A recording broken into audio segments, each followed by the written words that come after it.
GDD অর্থাৎ global developmental delay. এটি এমন একটি অবস্থা যেখানে বাচ্চার বিকাশ অনেক ধীর গতিতে হয়। নমস্কার, আমি psychologist cum play and behaviour therapist Ripa Pal. আজ আমি আলোচনা করব জিডিডি অর্থাৎ গ্লোবাল ডেভেলপমেন্টাল ডিলে নিয়ে।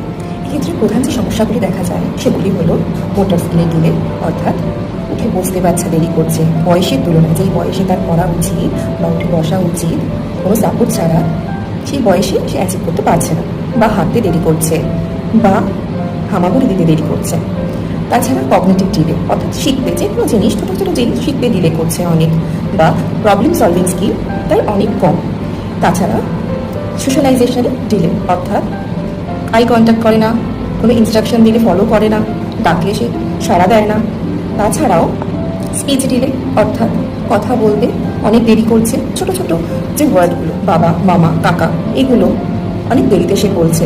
বা স্পিচ নেই। ইমোশনাল ডিলে, অর্থাৎ সে আবেগ নিয়ন্ত্রণ করতে পারে না বা আবেগ প্রকাশ করতে পারে না। এইরকম সমস্যাগুলি যদি আপনার বাচ্চার মধ্যে দেখতে পারেন বা রিলেট করতে পারেন যদি আপনার বা আপনার পরিচিত কোনো বাচ্চার মধ্যে, তাহলে তার হতে পারে গ্লোবাল ডেভেলপমেন্টাল ডিলে আছে। তো এগুলি কী কী কারণে হতে পারে?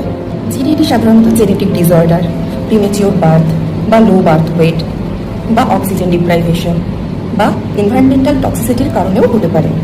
আপনার বাচ্চার মধ্যে যদি এই সমস্যাগুলি দেখেন তাহলে সত্ত্বেও তার ডায়াগনোসিস প্রয়োজন। ডায়াগনোসিস করে আপনার বাচ্চাকে সঠিক থেরাপির মাধ্যমে এই সুন্দর